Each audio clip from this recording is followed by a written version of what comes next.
Class, Arihant class, Shishumar class, ये सारी classes के बारे में आज हम डिस्कस करेंगे। इसके बारे में देखिए, पनडुब्बियों को हम साइलेंट किलर कहते हैं क्योंकि ये पानी के अंदर रह के मारती है और जब पानी के नीचे चली जाती है तो किसी भी तरह की इसकी जानकारी नहीं पता चल पाती है। द्वितीय विश्व युद्ध में जर्मनी का सबसे बड़ा ताकत यही पनडुब्बी थी, जिसे वो यू बोट्स कहता था।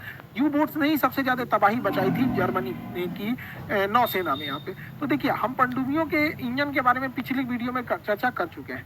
पनडुब्बी एक जो कन्वेंशनल पनडुब्बी होती है, जो बाहर निकलती है और अपने डीजल इंजन को चालू करके अपने भारी भरकम बैटरी को चार्ज कर लेती है और फिर अंदर चली जाती है, जिसे हम डीजल, और अंदर जाके बैटरी से चली इसलिए इलेक्ट्रिक। तो डीजल इलेक्ट्रिक पनडुब्बी जो होती है, इनकी खराबी हर 2 दिन पे इन्हें 3-4 घंटे के लिए बाहर आना पड़ता है, जिससे कि इनकी बैटरी चार्ज हो सके। तो ये डीजल इलेक्ट्रिक हो गई, बस 2 दिन काम करेगी। जबकि एक अंदर होता है air independence propulsion system, AIP technology.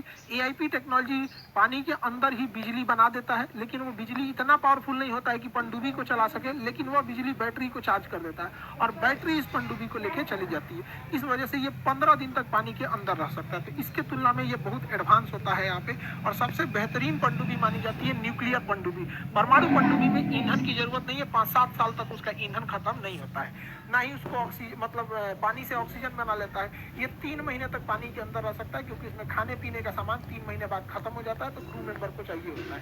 तो पनडुब्बी 3 टाइप की आप देख लिए। अब ये पनडुब्बी हमला कैसे करती है, उस हिसाब से हम पनडुब्बी को 2 कैटेगरी में बांटते हैं। एक होती है अटैक सबमरीन। अटैक सबमरीन जो होती है, टारपीडो, पानी के अंदर चलने वाली मिसाइल को टारपीडो कहते हैं। टारपीडो के हेल्प से दुश्मन के शिप को या तो मार के गिरा देगी या फिर दुश्मन के पनडुब्बी को मार के गिरा देगी। तो ये हो गए अटैक सबमरीन होते हैं सब। यहाँ पर ये छोटे होते हैं, बड़ा तेजी से भाग जाते हैं। और कुछ ऐसी पनडुब्बियां होती हैं जो पानी के अंदर से, समुद्र के अंदर से देश के आंतरिक भागों में हमला कर देती है। उन्हें हम मिसाइल सबमरीन कहते हैं। मिसाइल सबमरीन में पानी के अंदर पता नहीं कहां से ऐसे मिसाइल निकलेगा, पता ही नहीं चलेगा और अटैक कर देगा। एक्चुअली ये धमकाने के लिए ज्यादा होता है। ये तब इसका प्रयोग भी बहुत जरूरी भी है, ये होना भी जरूरी है, क्योंकि अगर हमारे देश पे अचानक 50 को परमाणु बम मार दे, भैया हमारे पास रहना भी तो चाहिए दोबारा हमला करने के लिए। उसी को कहते हैं सेकेंड स्ट्राइक। तो जब हमारे देश पर या किसी भी देश पर परमाणु हमला हो जाए तो सेकेंड स्ट्राइक के लिए हम इन पनडुब्बियों का यूज करते हैं, क्योंकि वो पानी में रहती है, पता ही नहीं चल पाता है यहाँ पर। या फिर आप किसी दूसरे देश पे डायरेक्ट फर्स्ट स्ट्राइक मारना चाहते हैं पानी के अंदर से, तो मार सकते हैं। तो परमाणु बम से हमला हो सकता है। यही है परमाणु बम जो जापान पे मारा था। आइए देख लीजिए, यहाँ पे लोड कर रहा है, ले जाके पटक दिया था। यहाँ पे पहला बम का नाम था लिटिल बॉय, दूसरे का नाम था फैटमैन।